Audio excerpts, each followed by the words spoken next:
Hi, this is Stan Bush. Hi, this is Stephanie Calvert. This is John Payne. This is Jack Hughes. Hey everyone, this is Britt Lightning from Vixen. Hey everybody, this is Prescott Niles. Hi, I'm Carrie Stevens. Hello, I'm Kofi Baker.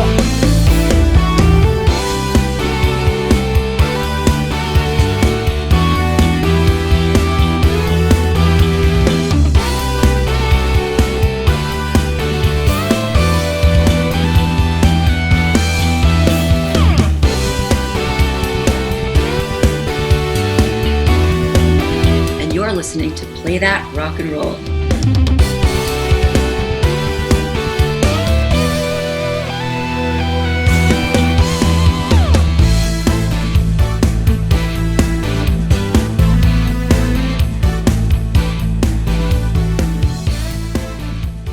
This is not a test. This is Play That Rock and Roll. I'm your host, Joe K., and today our guest is Steve Rosen, author of the new book, TONECHASER, Understanding Edward, which is a book that details his 26-year friendship with Eddie Van Halen. This book is already in its third edition, which is quite impressive. And that's at least in part because it is a great example of rock journalism. See, this book is largely based on a series of recorded interviews that Steve conducted with Eddie back in the 70s and 80s. In fact, Steve had a verbal agreement with Eddie at one point to write an authorized biography of Eddie. Unfortunately, they fell out of communication before that could happen, and since then, Eddie has, of course, sadly passed away. Since Eddie is no longer with us, this book is now meant as a celebration and tribute to Eddie's incredible life and career, and it's a must-read for any Van Halen fan, as the interviews here contain a great deal of Van Halen history. Since January 2024 marks the 40th anniversary of this incredible album, as well as what would have been Eddie's 69th birthday, I thought we would take some time on this channel to celebrate the legacy of Van Halen. Our next interview will continue our Van Halen coverage, so be sure to stay tuned for that as well. But in this interview, you will hear us talk about Steve's career as a music journalist, why he decided to write the book, how he put it together, what Eddie was like to him as a friend, and even what David Lee Roth was like out of the spotlight. You can learn more about this book at TONECHASERbook.com, and you can order it from Amazon. You can find TONECHASER on Facebook, and you can find Steve on Instagram at steve.rosen.guitar.picks, as he has a side hustle selling classic rock guitar picks. So check out his links and the link to his eBay store in the description below. And with that, here's my conversation with the author of TONECHASER, Understanding Edward, Steve Rosen. I saw on social media you just announced that TONECHASER is on its third edition already, right? And this is after it being out for what, a year only? You know, you bring up a good point, man. I think the first one came out in, March, April, May of 2021. Yeah, so it's just been, a little, was that a year and a half or something? It blows my mind, honestly. I'm so overjoyed about that. You know, the reaction has just been fantastic. Writing a book is a very unique experience, Joe. You know, you sit in your room and you think you're creating the next, East of Eden, the greatest book ever written. And the reality is, until it goes out into the world, it's all in your head, I mean, I suppose some people create for themselves, but I think most people who sit in there take the time to write a book or a piece of music or a record, they want the world to hear it, So until it goes out there, you really don't know how people are going to react. I think I'd written something interesting and something poignant and meaningful, but you never know. And, those first books went out, I'm thinking, oh, please let them like this book, and the initial responses came back and I thought, they get it, Van Halen fans get what I was going for. So yeah, man, I'm really overjoyed. And as you said, literally today, I kind of put finishing touches on the cover, changed the back cover a little bit, got another blurb from somebody. And I'm not going to tell you who, so you can be surprised, but somebody really cool, man. And yeah, literally today, all the files were being sent to the printer. The reaction, the positive reaction, because I see on social media how many people are posting pictures with the books, and it seems to be getting great reviews. I see you doing a lot of different podcasts, and I think it must be, sort of twofold. One is the subject matter is Eddie Van Halen, undeniable. People want to hear about him. I remember the day he died, I recorded something for this channel, and I showed the Van Halen books that I have already, and there a lot of them are drama and whatever, but like I bought those books not really for the Sammy versus Dave stuff. I bought it because I wanted to learn about Eddie. And that's the same way, the reason why I can't can't wait to get a copy of this book of yours is because I want to learn about Eddie. And I think the second reason why, you're having such a positive response is credibility. Is I think people, know that, or are finding out that, you have a past in rock journalism and you were really close with Eddie. So you actually have some insight that's not just Googling, what Eddie was up to these last couple years. And, that's the stuff that I look forward to hearing. So I want to ask you questions about the book, but I also was hoping that we could talk a little bit about your career before the book. As a rock journalist, I recently had another guy on named Xavier Russell who worked for Kerrang in the 80s. I talked to a guy named Joe Matera a few years ago who did rock journalism.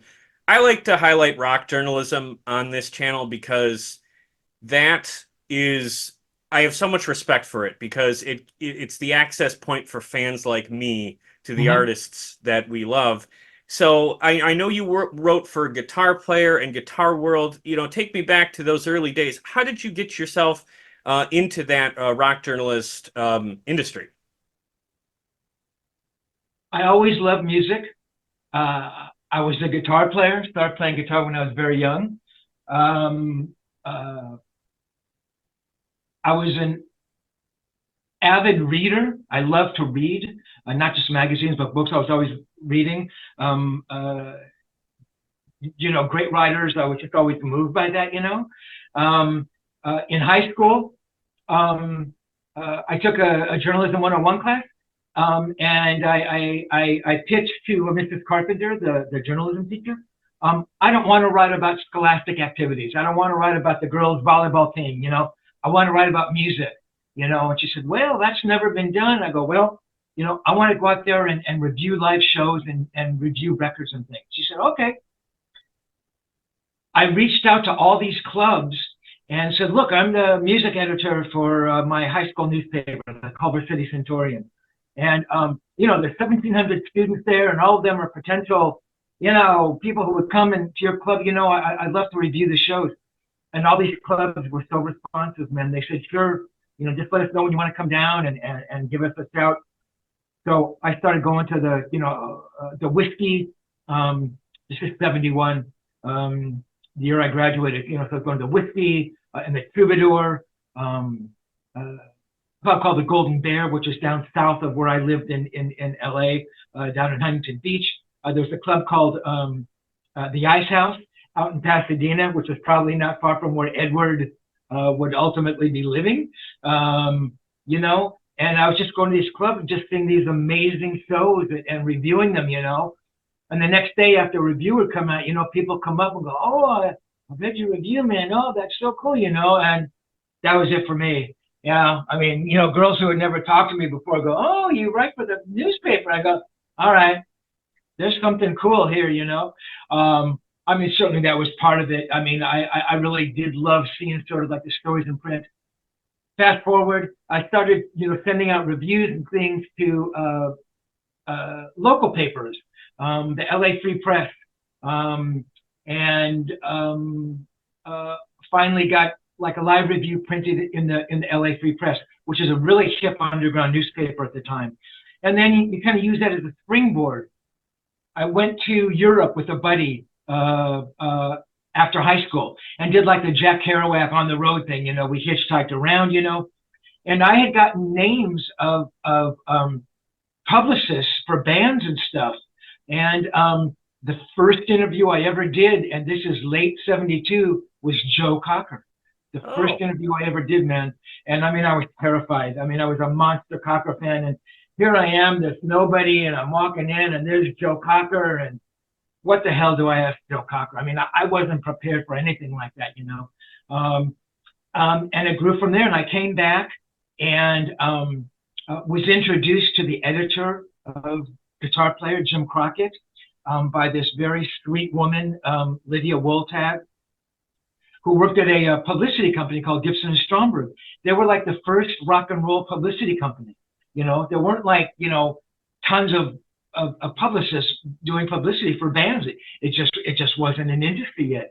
So they sort of took me under their wing, Gibson and Stromberg, and made accessible all their artists. I mean, they handled actually the Stones, Black Kangaroo, Steely Dan, Dr. Hook, all these bands, and also Jeff Beck.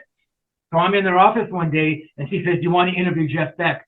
I think, oh my God, you know, Jeff Beck was and is my favorite guitar player of all time. And the idea of talking to Jeff Beck, it's like, yeah, sure, I'll walk into a room and talk to Jeff Beck. Why not, you know? And so she calls Jim Crockett. I'm there in her office. "Hi, Jim, this is Lydia. You know, got this new writer here, and he's going to be interviewing Jeff Beck. And could you use a story?" You know, and I'm listening to this, and it's a surreal moment. You know what I mean? And she says to her, "Yeah, have him do the interview. If we like it, we'll use it." Well, I did the interview, and they loved the interview and put her on their cover. December '73, my first story for a Guitar Player magazine is also a cover. Wow. You know, I mean, I would go on to write for them for about 5 years. In 5 years, out of a total of 72 issues, 6 years, 12 issues a year, 6 years, 72 issues, I had 16 cover stories. So it's like one every 4 covers was mine. And I only say that by way of saying that it was a charmed life, man. I mean, you know, they were dependent on freelancers, and, you know, it was at a time in the '70s where a lot of these artists, they needed the publicity, you know. I mean, John McLaughlin, yes, he was John McLaughlin, but it's like he had to do press, you know, and Joe Walsh had to do press, and Ritchie Blackmore had to do press. So I was there, thank goodness. And, you know, it grew from there. I wrote some books. I wrote a book on Jeff Beck in '78 that came out in Japan only, called The Beck Book. Wrote a book subsequently on Ozzy and Black Sabbath, a book on Free and Bad Company, a book on Prince, book on Springsteen. 1977, I'm at the Whiskey, and I'm introduced to this guy, Eddie Van Halen, by Michelle Meyer. Michelle booked the club, and I knew Michelle. And we had this conversation, and it's just an unbelievable conversation about Clapton and Blackmore and Jeff Beck, you know. And there's this connection made, I feel. And for the next 26 years, I have the supreme honor, good luck, call it what you will, of hanging out and becoming Eddie Van Halen's friend. That relationship ends in 2003, and I don't want to give the book away about what happens, but it was kind of a bitter thing. Fast forward 17 years, I'm sitting on all these interviews that I've never used, I've never printed a word, and guys are saying, "Man, you should write a book, you should write a book." I go, "Man, I can't write a book on this guy. I haven't, you know, we haven't talked for 17 years, and, you know, I honestly didn't know if I was up for the challenge. You know, honestly, it was kind of a chicken shit way out, to be honest with you. Yeah. It's like, man, it's too much responsibility. And, you know, this is Edward Van Halen. And yes, I knew him and we were good friends, but, you know, I don't know. I don't know if I'm up for that. I don't know if I could do it, you know, creatively as a journalist. I finally thought, you know what, let me sit down and see what happens. So I remember sitting down, August 24th, 2020, my birthday, and I just start writing, you know, and I sort of come out with like the first few lines of what would be the introduction, you know, and I'm looking at it, I'm going, you know what? That's pretty cool. It's different, you know, and I think I could take that somewhere, or it will take me somewhere. And yeah, 14 months later, you know, I walk away and TONECHASER's done. And now I go through the process of, you know, looking for a publisher. No publisher wanted it. Oh, it's too long. No one's ever going to print that, you know, and that was, Wow. that was disheartening. Yeah, I could not believe that. Yeah. Well, I'm sure they're looking at this third edition deal and maybe regretting it. Well, I fucking hope so. You know, and so, okay, I'll put the book out myself and I get it printed, you know, and as we touched on earlier, you know, man, you know, you do the social media thing, and I reached out to, you know, guys I had interviewed, and hey guys, you know, here's a book, you know, I've written, and I think you dig it, you know, would you help support the book with, you know, a post on your social media, maybe a photo of you in the book, you know. And it's been amazing, you know. I think people look at that and they go, yeah, Joe Satriani digs the book, and Gary Holt digs the book, and, you know, Doug Aldrich digs the book, you know. And this Rosen, yeah, we know he was friends with Edward, and he wrote all these stories for Guitar World, as you touched on earlier, Joe, Joseph. You know, and so there was some credibility there, you know. And yeah, I was hoping that would be there, you know, because I'd written literally for 50 years. I'd been a journalist, and hopefully that meant something to people, and it did, you know. So yeah, long story to a short question about how I got started and where it went to. Yeah, man, that's the story. Well, it's a good story. Thanks, well, I know you. So you mentioned that you've published books in the past. Before TONECHASER, when was the last time you published a book? So you bring up an interesting point. All of those books were put out through publishers. Right. Yeah, right. So this is the first one I ever self-published. One I ever did myself. But it's been a while, right? When oh yeah, yeah. The last one was it was actually a book on Randy Rhoads that I did. I sort of co-wrote with this guy Andrew Klein. Andrew was good friends with Randy, had taken lessons from Randy, and he sort of approached me. Andrew sort of had put together like a blueprint. You know, he kind of had it there, and he wanted me to kind of, you know, finish it for him, and I did. I never interviewed Randy. Yeah. But you know, I completed the book, and it was an amazing book. Really, it was a beautiful book. Andrew did this. It was this huge, oversized coffee table book with a ton of photos, you know, and it was really great. The Rhoads family had a big problem with it, even though Andrew had approached them. They basically cut the legs off the thing, you know, to a point where it couldn't even be put out there. Oh, and, I got you. But yeah, but that was like, God, man, I'm so bad with dates. I want to say at least 10 years. Oh, okay. Yeah. So it's been many, many years. So writing a book, that's different than writing an article for a journalism piece. Did it take you a while to kind of get those engines going again as far as writing for in a book format? Or was that a welcome challenge? How did you feel about the writing of the book? I dreaded it. You know, man, I mentioned before, seriously, sitting down and I'm thinking, oh my God, 26 years, I've got to somehow cover it here.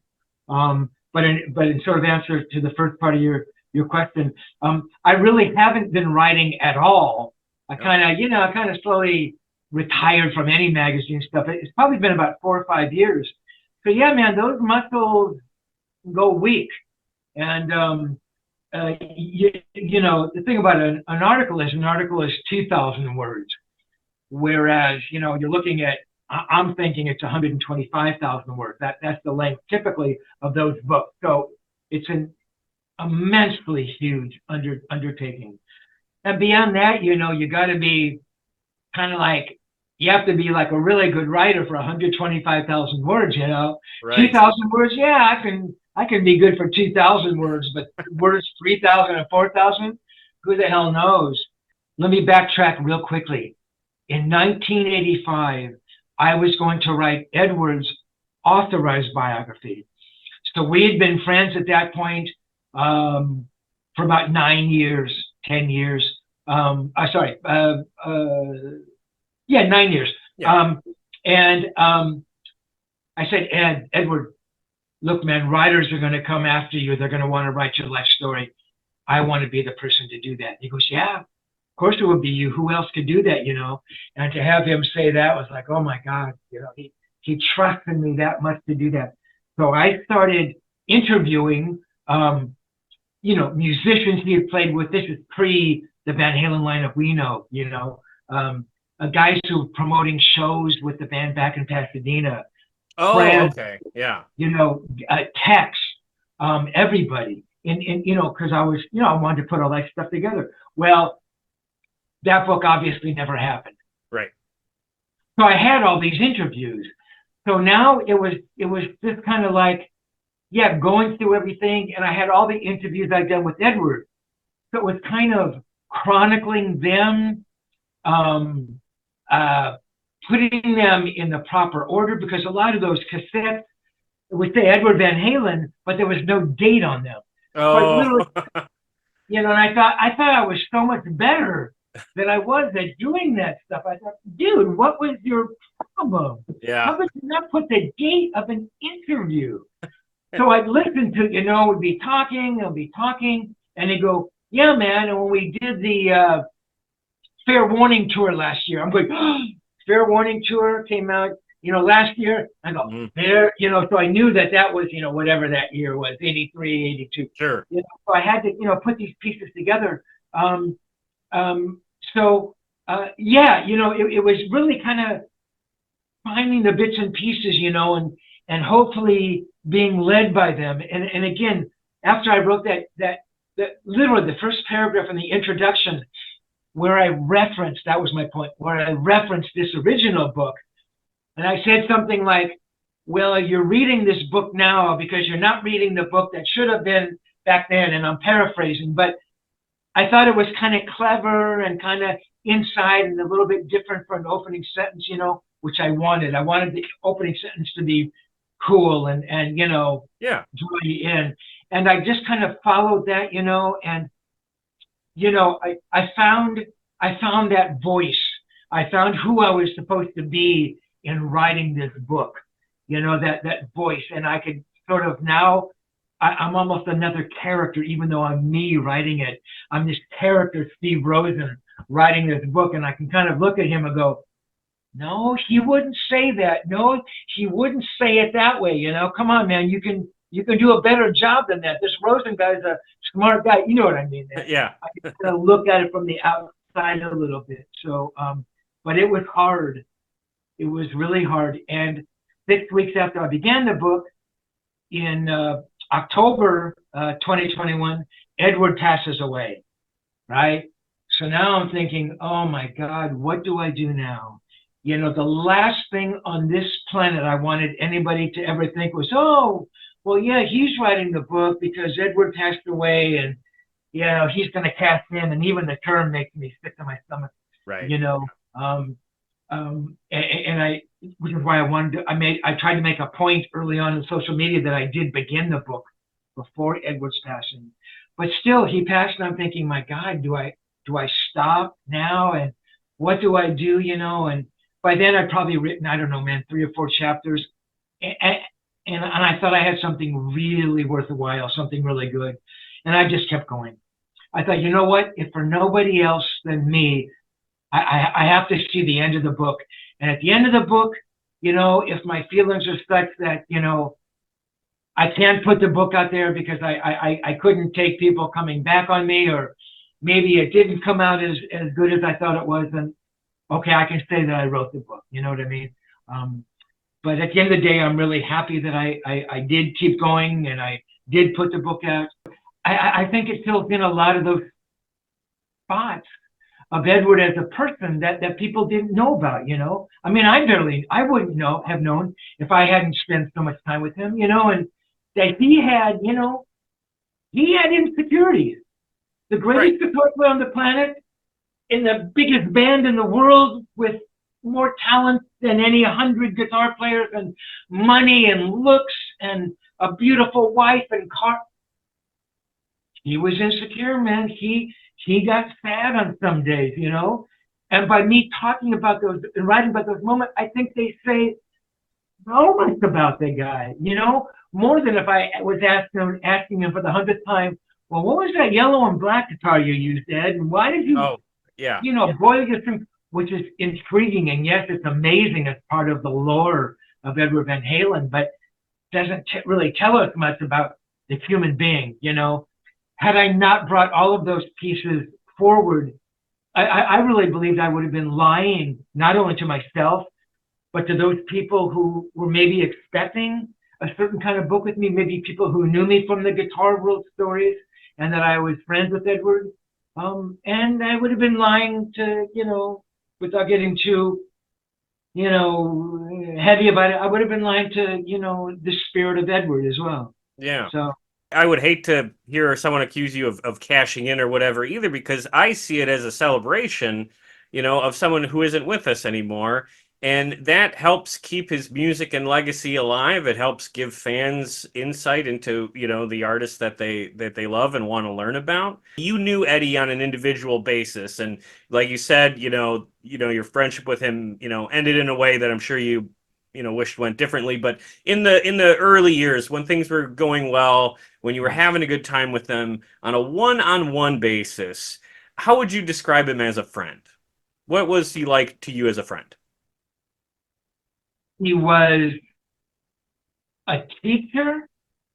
He was a psychologist.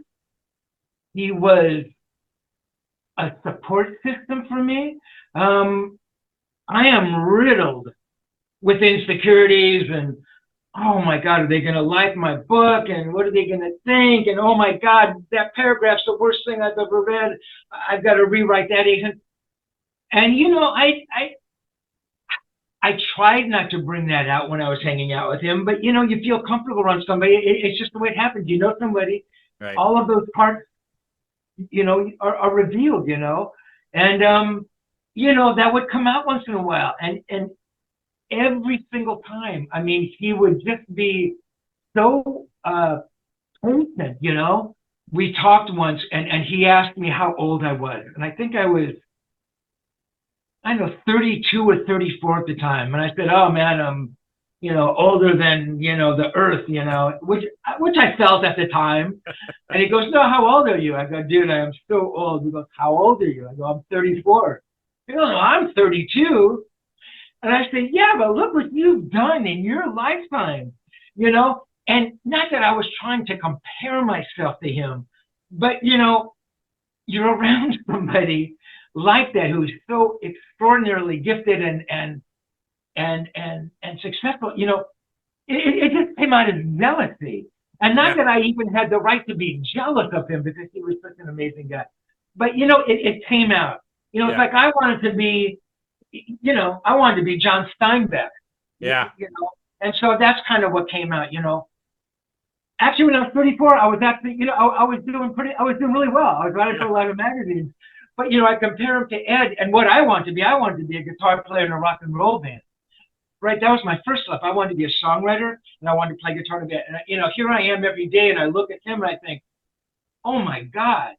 You know, so you know, those feelings will come out, and they go, but, dude, look what you've done, and don't think like that. And he could have said, you know, you're a fucking idiot, you know, don't, I've got more things on my mind.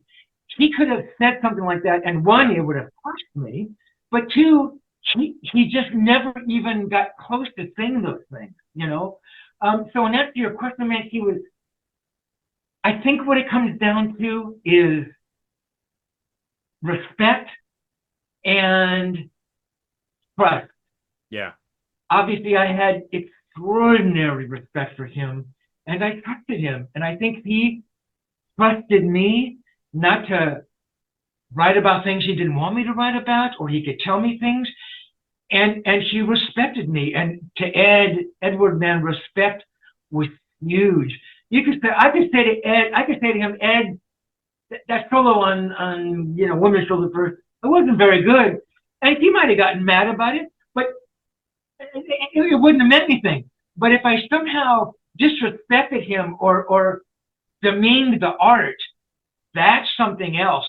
Or if I, belittled him in some way, and just a little insight here. That's why he got so angry with Dave and Mike.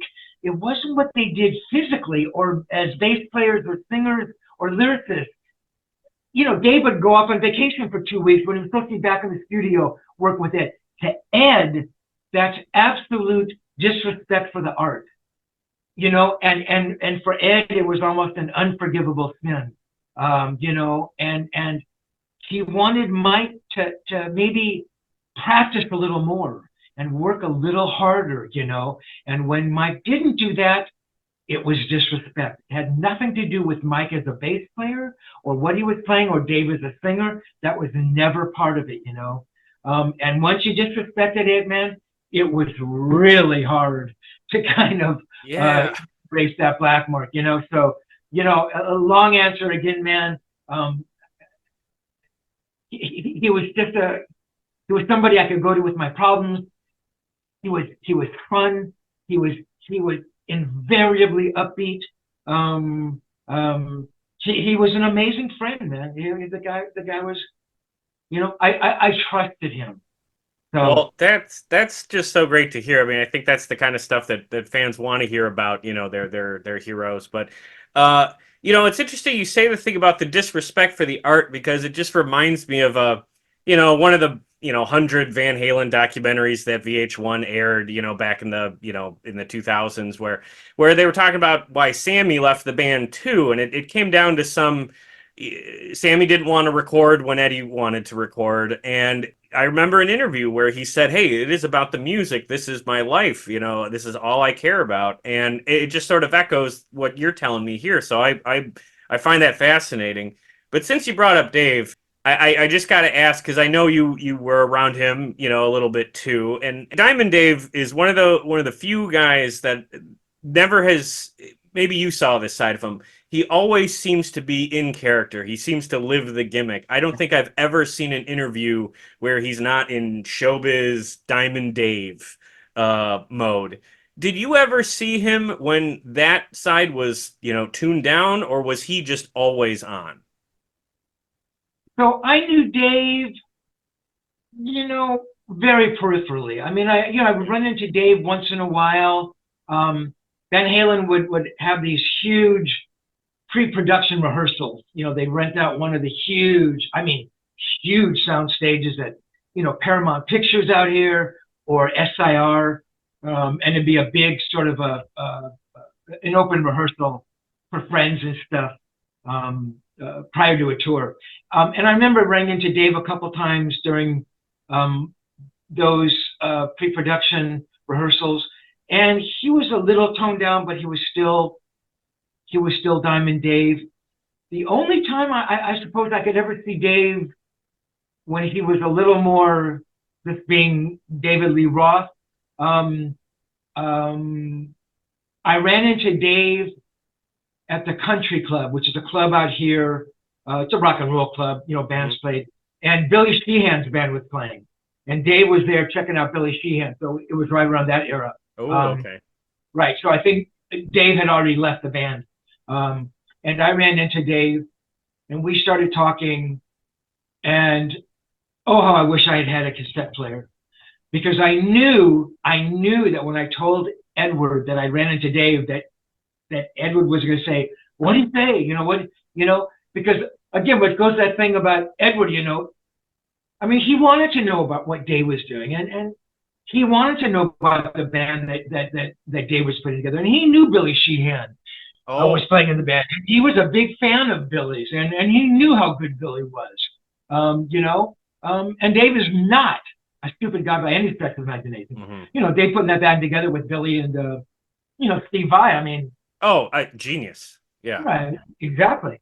So, but we were talking, and he was saying some things, and he goes, "Yeah, I really respect Edward." And I go, well, you really don't show it, Dave.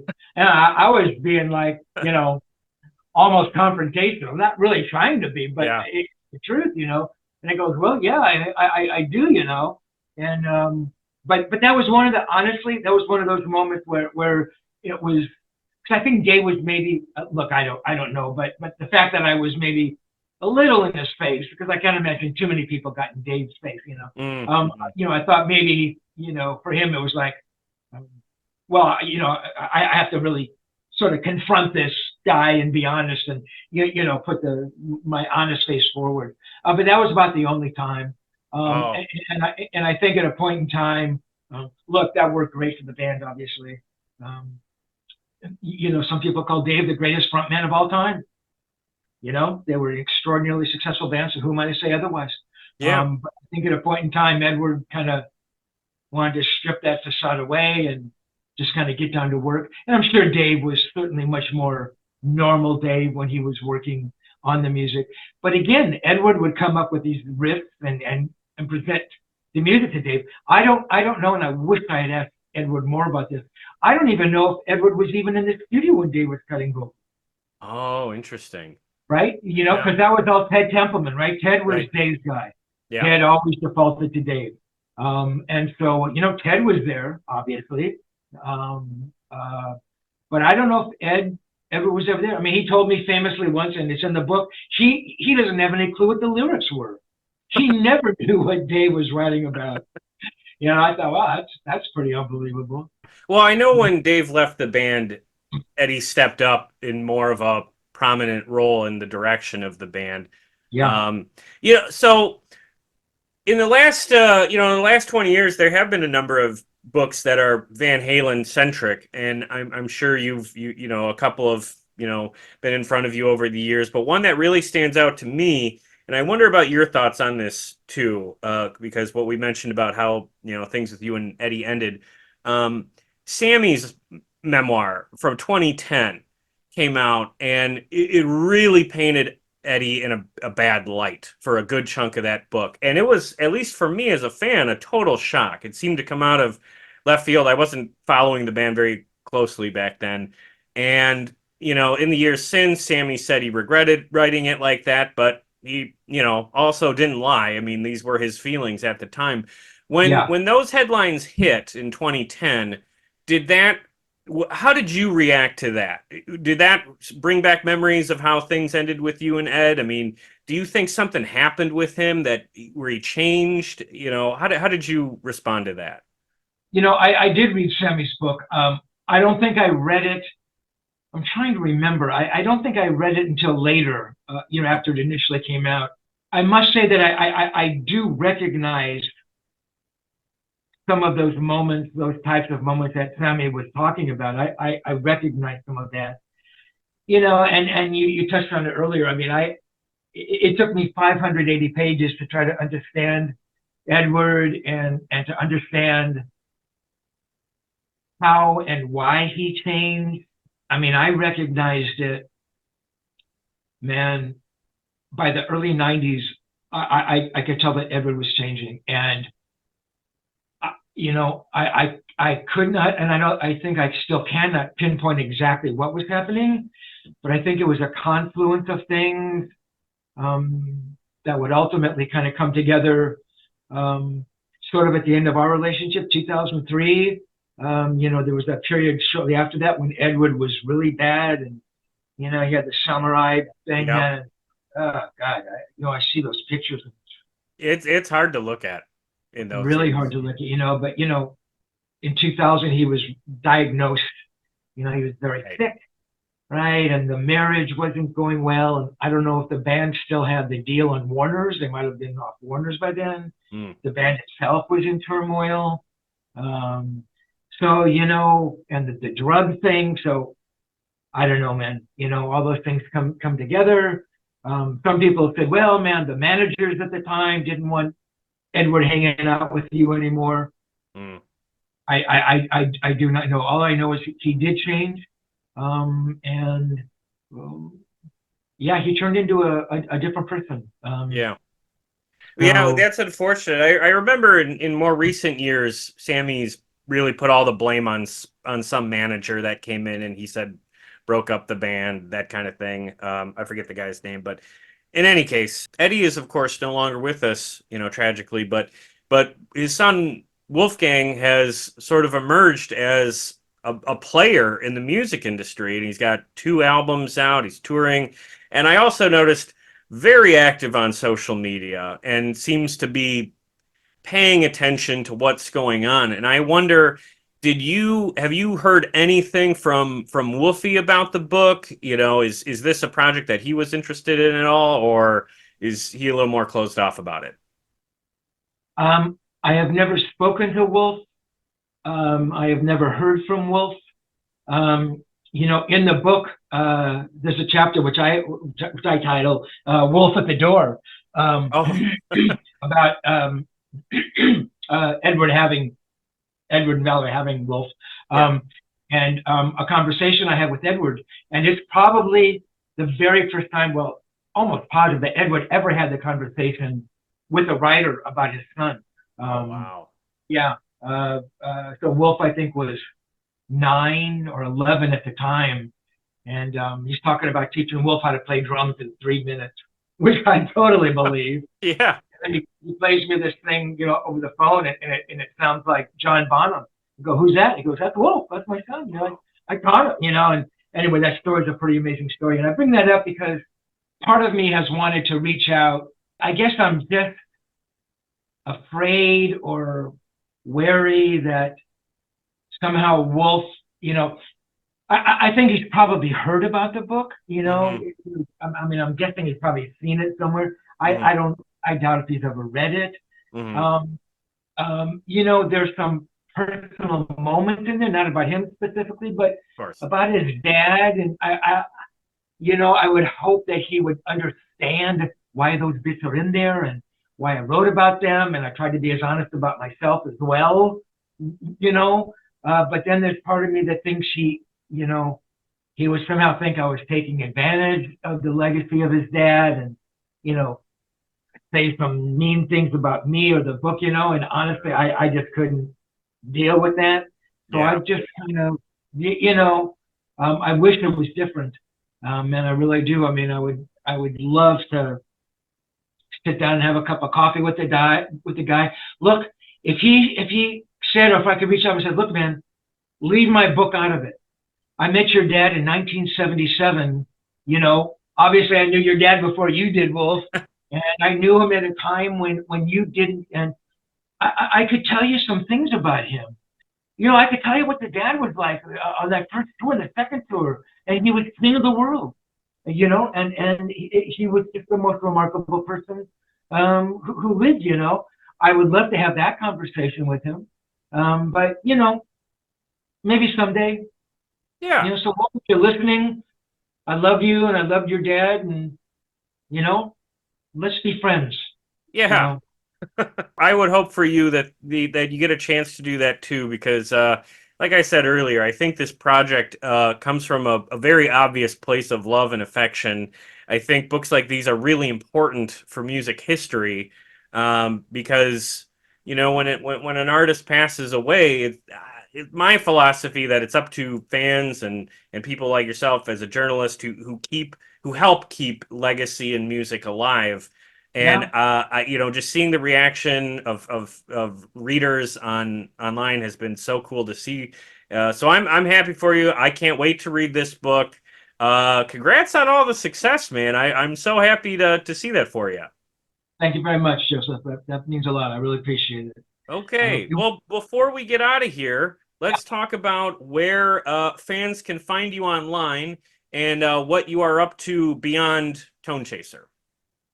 So I think if you type in TONECHASER on Facebook, you'll find my site.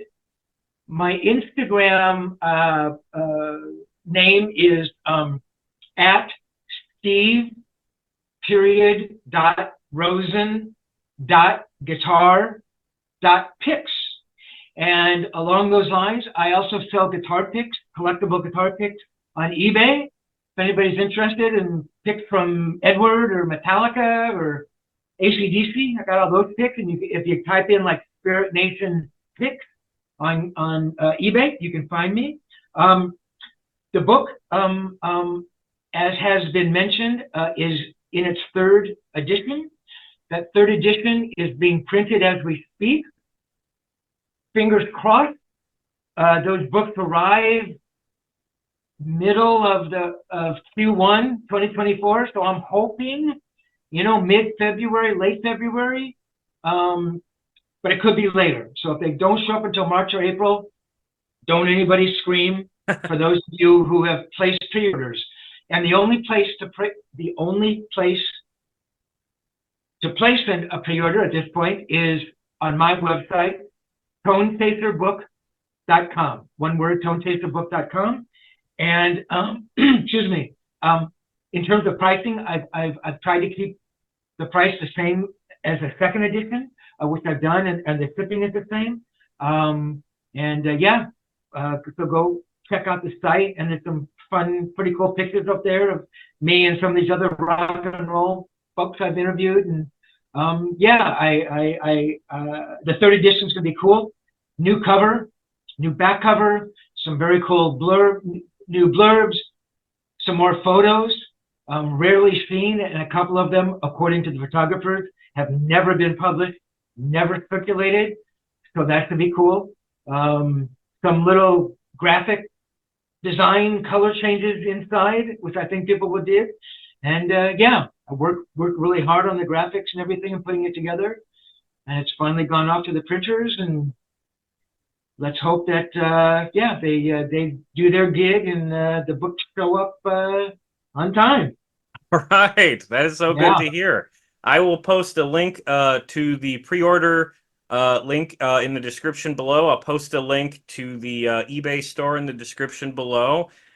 Steve, this has been an absolute joy talking to you. I can't wait to read the book. I love the subject matter. I love knowing your history as a journalist. I think this is all going to come together really well.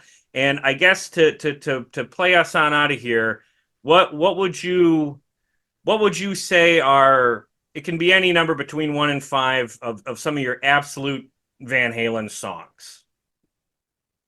I tend to go someplace a lot of people don't go. I love Jamie's Crying.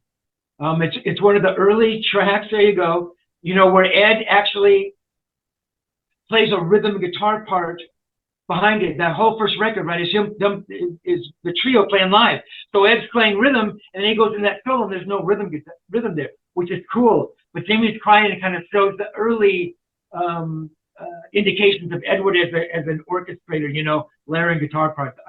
I love that.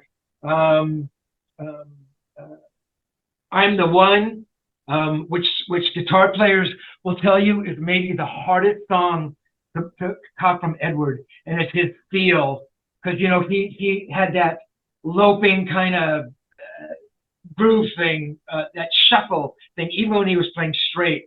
That is extraordinarily hard for most guitar players to do, because they tend to play that thing up and down. Mean Streets, Push Comes to Shove, those solos of Fair Warning. Oh God, I'll Wait. I thought that's amazing, man. The chorus I think is incredible. So many. Can't go wrong with any of those. Those are all winners. Good songs. Oh, all right. Well, Steve, thanks so much for your time, man. Best wishes with freaking volume or the third edition. Thank you. And I'm gonna see if I can track down some of your older books on eBay too. I think that stuff is fun, and it's been really fun talking to you, man. Thanks so much for coming on the show. Cool, man. Thank you so much for your interest and your support, Joseph. I appreciate it, man. All right. Thank you, Steve. Hey, guys. Hey, thanks for listening. There's no shortage of great content out there, so you choosing to spend some time listening to this show means quite a lot. If you're so inclined, please give this podcast a 5-star rating and a positive review wherever you get your podcasts. And share our links wherever you can, or mention this show to anyone you know looking for a podcast recommendation. All of this helps us out a great deal, and I appreciate it. You can connect with us on social media too. We are at Play That Podcast on Facebook, Threads, Blue Sky, and even TikTok. Or we are at Play That Rock and Roll on YouTube and Instagram. Please post a comment and say hello. Finally, Play That Rock and Roll is a proud member of the Pantheon podcast community. So if you're looking for more music podcasts beyond this one, trust me, start with Pantheon. You won't be disappointed. Otherwise, I appreciate any and all efforts you take to support us here at Play That Rock and Roll. Be sure to join us next time for more great music and stories from the world of classic rock.